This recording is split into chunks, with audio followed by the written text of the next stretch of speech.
హావియర్స్ అందరూ బాగున్నారు అనుకుంటాను. మలయాళంలో సూపర్ హిట్ అయిన మూవీ ఓటీటీలో స్ట్రీమ్ అవుతుంది. Murder investigation thriller best movies plant ఒకటే అయినా కానీ స్టోరీ మాత్రం డిఫరెంట్గా ఉంటుంది. ఇప్పుడు చెప్పబోయేది కూడా ఇలాంటి మూవీ గురించే. మరి ఈ సూపర్ ఇన్వెస్టిగేషన్ క్రైమ్ థ్రిల్లర్ను మీరు చూసారా లేదో ఒక లుక్ వేద్దాం. ఓటీటీలో చూడండి, చాలా చాలా బాగుంది ఈ మూవీ. ఏదేమైనా ఎంత హర్రర్ మూవీస్ చూసినా సరే క్రైమ్ ఇన్వెస్టిగేషన్ మూవీస్కి సెపరేట్ ఫ్యాన్ బేస్ ఉంటారు. ఇప్పటి వరకు ఓటీటీలో చాలా murder investigation crime thriller movies చూసి ఉంటారు.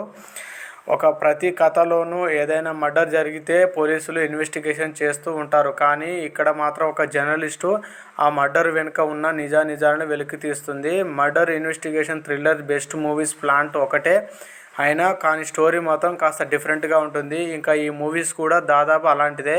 ఒక మంచి super natural murder investigation movie చూడాలంటే మాత్రం ఈ సినిమా చూడాల్సిందే. మరి ఈ సినిమా ఏంటో, ఈ సినిమాకు మీరు చూసారో లేదో, ఈ సినిమా ఎక్కడ స్ట్రీమ్ అవుతుందో మాత్రం ఇప్పుడు చెప్తాను. ఈ సినిమా కథ విషయానికి వస్తే, చర్చ్ ముందు అరవింద్ అనే ఒక వ్యక్తి రెయిన్ కోట్ వేసుకొని నిలబడి ఉన్న వ్యక్తి దగ్గరకు వచ్చి, చాలా రోజుల తర్వాత తిరిగి వచ్చావు, ఇన్ని రోజులు నన్ను చేంజ్ చేస్తున్నది నువ్వే కదా అని అతడిని షూట్ చేస్తాడు. ఆ తర్వాత రోజు పొద్దున్నే అక్కడికి పోలీసులు వస్తారు. ట్విస్ట్ ఏంటంటే ఆ డెడ్ బాడీ అరవింద్ది. దీనితో అక్కడి నుంచి ఆ హత్యకి కోసం ఇన్వెస్టిగేషన్ జరుగుతూ ఉంటుంది. మరోవైపు అమల అనే ఒక జర్నలిస్ట్ ఆ డెత్ కేసును తమ ఛానల్లోనే ముందు రివీల్ చేయాలని ఈ డెత్ వెనుకున్న మిస్టరీని వెతుకుతుంది. ఈ క్రమంలో ఆ హత్యలు చేసింది పోతన్ అనే వ్యక్తి అని కనుక్కుంటుంది. కానీ ఆ పోతన్ ఎవరో ఏంటో అనేది అమలకు ముందే తెలుసు. పోతన్ కోసం పోలీసులు ఎప్పటి నుంచో వెతుకుతూ ఉంటారు.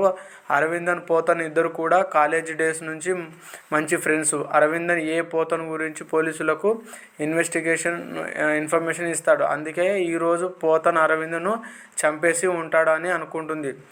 అమల దీనితో పోతన్ అరవిందన్ చదువుకున్న కాలేజీకి వెళ్తుంది. అయితే పోతన్ కాలేజీ డేస్ నుంచి అమ్మాయిలను ఏడిపించడం, ర్యాగింగ్ చేయడం లాంటివి చేస్తూ ఉంటాడు. పైగా అరవిందన్ ప్రేమించిన ఓ అమ్మాయిని పోతన్ కూడా ప్రేమిస్తాడు. ఇలా పోతన్ కాలేజీలో చేయని తప్పులు లేవు.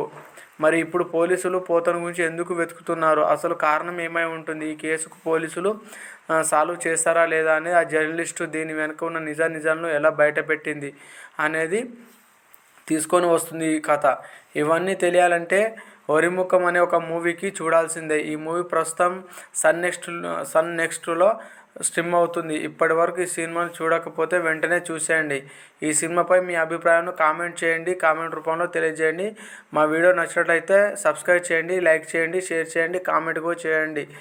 చాలా బాగుంది మూవీ, మీరు చూడండి. ఓటీటీలో బెస్ట్ క్రైమ్ థ్రిల్లర్గా ఈ మూవీ ఉంది. Thank you friends.